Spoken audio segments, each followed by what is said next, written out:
Hi friends, welcome to Mandeep kitchen. ఈరోజు మనం కజ్జికాయల్ని చాలా టేస్టీగా ఎలా ప్రిపేర్ చేసుకోవాలో చూద్దాం.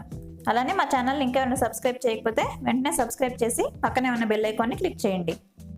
కజ్జికాయలు ప్రిపేర్ చేసుకోవడానికి ఒక బౌల్లోకి 250 గ్రామ్స్ మైదా పిండిని యాడ్ చేసుకొని కొద్దిగా సాల్ట్ యాడ్ చేసుకోవాలి. సాల్ట్ యాడ్ చేయడం వలన పూరి చప్పగా ఉండకుండా ఉంటుంది. దీనిలోనే 2 లేదా 3 టేబుల్ స్పూన్ల ఆయిల్ని వేడి చేసుకొని వేడి ఆయిల్ని యాడ్ చేసుకోవాలి. వేడిగా ఉన్న ఆయిల్ యాడ్ చేయడం వలన పూరి క్రిస్పీగా వస్తుంది. ఒకసారి మిక్స్ చేసుకొని ఈ విధంగా కొద్దిగా వాటర్ యాడ్ చేసుకుంటూ చపాతీ పిండికి మనం ఏ విధంగా సాఫ్ట్గా మిక్స్ చేసుకుంటామో పిండిని ఆ విధంగా కలుపుకోవాలి. ఈ విధంగా సాఫ్ట్గా ఉండేలాగా కలుపుకొని పక్కన పెట్టుకోవాలి. ఇప్పుడు స్టఫింగ్ కోసం ఒక మిక్సింగ్ బౌల్ తీసుకొని దానిలో 1 కప్పు ఎండు కొబ్బరి పొడిని యాడ్ చేసుకోవాలి.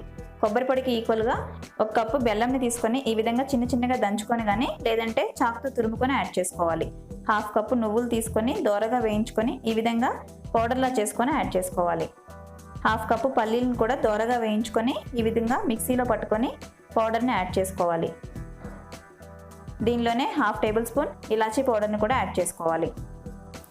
వీటితో పాటు తరిగిన 1 టేబుల్ స్పూన్ బాదం పప్పు, 1 టేబుల్ స్పూన్ పిస్తా పప్పు, 1 టేబుల్ స్పూన్ జీడిపప్పుని యాడ్ చేసుకోవాలి. డ్రై ఫ్రూట్స్ అన్నీ ఆప్షనల్, టేస్ట్ చాలా బాగుంటాయని యాడ్ చేస్తున్నాను. అవైలబుల్లో ఉంటే యాడ్ చేసుకోవచ్చు, లేదంటే స్కిప్ చేసేయండి.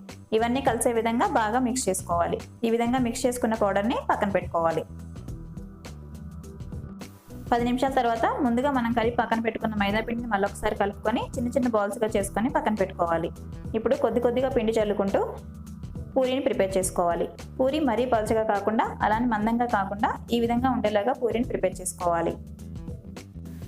ఇప్పుడు కజ్జికాయల మౌల్ తీసుకొని దానిపైన పూరీ పెట్టుకొని లోపల స్టఫింగ్ ఫిల్ చేసుకోవాలి. స్టఫింగ్ పూరీ కంప్లీట్గా నిండే విధంగా ఫిల్ చేసుకుంటే కజ్జికాయలు టేస్ట్ చాలా బాగుంటాయి. ఆ తర్వాత ఎడ్జెస్కి కొద్దిగా వాటర్తో తడుపుకోవాలి. ఈ విధంగా తడపడం వలన పిండి చీలిపోకుండా ఉంటుంది. ఆ తర్వాత మౌల్డ్ని క్లోజ్ చేసి ఎక్సెస్గా ఉన్న పిండి మొత్తాన్ని తీసేసుకోవాలి. కజ్జికాయలు ప్రిపేర్ చేసుకునేటప్పుడు పూరీకి ఎక్కడా హోల్స్ లేకుండా చూసుకోవాలి. కొంచెం హోల్ ఉన్నా కూడా ఫ్రై చేసుకునేటప్పుడు స్టఫింగ్ మొత్తం ఆయిల్లోకి వచ్చేస్తుంది. ఈ విధంగా ప్రెస్ చేసుకున్న తర్వాత కజ్జికాయ మౌల్డ్ నుంచి సపరేట్ చేసుకొని పక్కన పెట్టుకోవాలి. ఈ కజ్జికాయలని తెలంగాణలో అయితే కర్జలు అంటారు. కజ్జికాయలు ప్రిపేర్ చేసుకోవడానికి కజ్జికాయలు మౌల్డ్ లేకపోయినా కూడా హ్యాండ్తో ప్రిపేర్ చేసుకోవచ్చు. దానికోసం ఈ విధంగా పూరీలో స్టఫింగ్ ఫిల్ చేసుకొని చుట్టూ కొంచెం వాటర్ తడి చేసి ఈ విధంగా క్లోజ్ చేసుకోవాలి. ఆ తర్వాత ఎడ్జెస్ని ఒకసారి ప్రెస్ చేసి కజ్జికాయని హ్యాండ్లోకి తీసుకొని లెఫ్ట్ సైడ్ నుంచి ఫోల్డింగ్ స్టార్ట్ చేయాలి. ఈ విధంగా ఒకదానిపైన ఒకటి అల్లుకుంటూ ఎండింగ్ వరకు ఫినిష్ చేయాలి. కజ్జికాయ అల్లేటప్పుడు ఎక్కడ హోల్స్ పడకుండా చూసుకోవాలి. అలాగే ఇది ప్రాక్టీస్ చేస్తే చాలా ఈజీగా వస్తుంది. ఈ విధంగా అన్ని కజ్జికాయలని కూడా ప్రిపేర్ చేసుకొని ఒక ప్లేట్లో పెట్టుకొని పక్కన పెట్టుకోవాలి. ఇప్పుడు డీప్ ఫ్రై సరిపడా ఆయిల్ తీసుకొని ఆయిల్ బాగా వేడైన తర్వాత స్టవ్ని మీడియం ఫ్లేమ్లోకి చేంజ్ చేసుకొని ఒకదాని తర్వాత ఒక కజ్జికాయని యాడ్ చేసుకోవాలి. ఈ కజ్జల్ని టర్న్ చేసుకుంటూ 2 సైడ్స్ కూడా గోల్డెన్ కలర్ వచ్చేంత వరకు ఫ్రై చేసుకోవాలి. ఈ విధంగా గోల్డెన్ కలర్ వచ్చిన తర్వాత ఆయిల్ నుంచి సపరేట్ చేసుకొని పక్కన పెట్టుకోవాలి. అంతే, ఎంతో టేస్టీగా ఉండే కజ్జలు రెడీ అయిపోయాయి. మీకు కానీ ఈ వీడియో నచ్చినట్లయితే మీరు కూడా ట్రై చేసి మీకు ఎలా కుదిరాయో కామెంట్స్ రూపంలో మాకు తెలియచేయండి. అలాగే వీడియోని లైక్ చేసి షేర్ చేసి సబ్స్క్రైబ్ చేయడం అస్సలు మర్చిపోకండి.